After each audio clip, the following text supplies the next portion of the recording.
but it's less difficult to become a neurosurgeon than it is to become a master sommelier.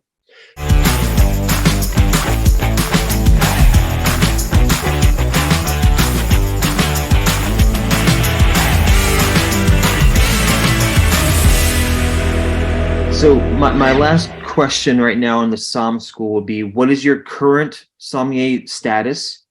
And what is one or two things you learned taking that exam? What's the most a strong memory or a stressful memory from passing that exam? The exam is not the hard part, to be honest with you. It's really not the hard part.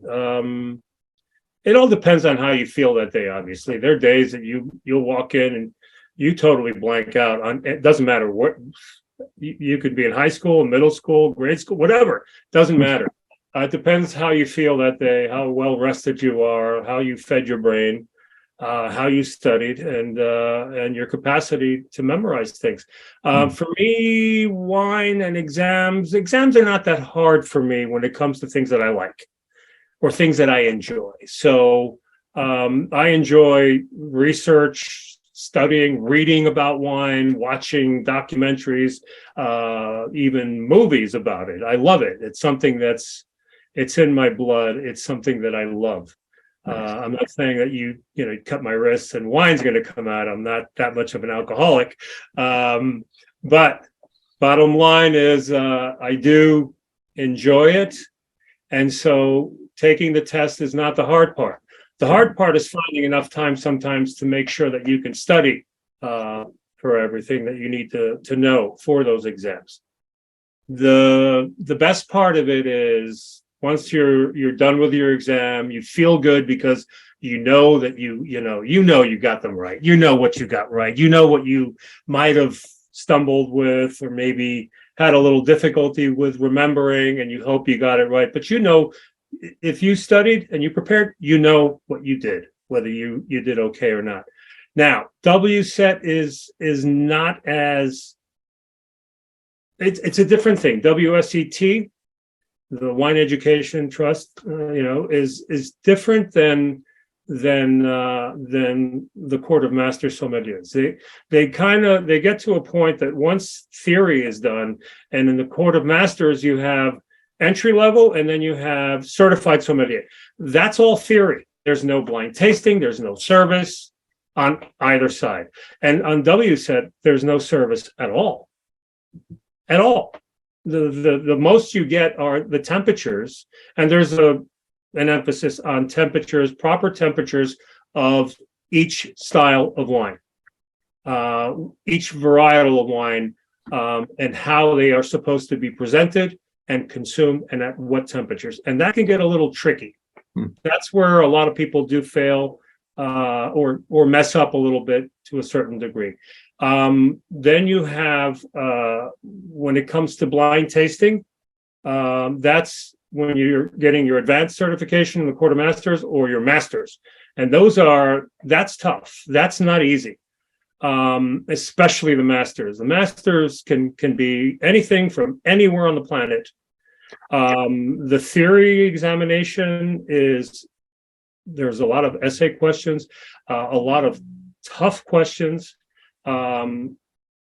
It's tough. It's not an easy exam. For the masters, you basically are taking the most complicated, the most difficult exam on the face of the earth. It's easier to become, and I'm not kidding when I say this, and I haven't attempted it yet, so I'm going to. I know I will attempt it. I was trying for it at one point, and then I ended up having an accident. You and I discussed that at one point. But it is easier to become, and it's not that it's easy, but it's less difficult to become a neurosurgeon than it is to become a master sommelier. Since 1967 till now, less than 300 have passed. I think the final number, I think it was 274, was it? Or 272, something like that, 273, that have passed, and millions have attempted it. Wow. And many of them 4, 5, 6, 7, 8 times. Okay. And the way it works, it's three parts. You have theory, then you have service, and then you have your blind tasting. All of them are brutal, very difficult. Service has been known to be one of the most difficult things because you have to hold your composure. You have to know what you're doing. You have to know your mechanics, but you're doing this while they're shooting at you with machine guns and flamethrowers from every direction that they can possibly imagine. That can confuse the most seasoned person, the most seasoned sommelier. You're not passing that part of the exam if you are not someone who has been in that world, in that service world, and you actually have to prove that you have been a sommelier in the restaurant industry in a high-end establishment for a number of years before you're even invited to take the advanced, and then after that to take the master certification. The first two levels in the Court of Masters, you're allowed, anyone can take it. Anyone can sign up for it. You can sign up for it and you go, they give you your books. They tell you when the exam is. They say, that's all your material. See you on exam weekend. You could be, you might have to go to Houston. You might have to go to Salt Lake City. You might have to go, there are different areas where they do hold these, they're a weekend. And it's like 3 days, depending on which level it is. And it's about 2 days of intense classes, and it's basically all day long. And then on the third day, it's exam day. Actually, second day for the advanced, it's second day towards the end. That's your theory. And then the next day you do service and then blind tasting. Now you have 3 tries. In other words, 3 attempts to get all 3. In other words, you can go this year. In September, you go, say, Salt Lake City, if you're going to do the Masters. You go to Salt Lake City or Houston, Texas. And you take your 3 exams: theory, service, blind tasting. And then you basically pass, say, theory. And you pass your service.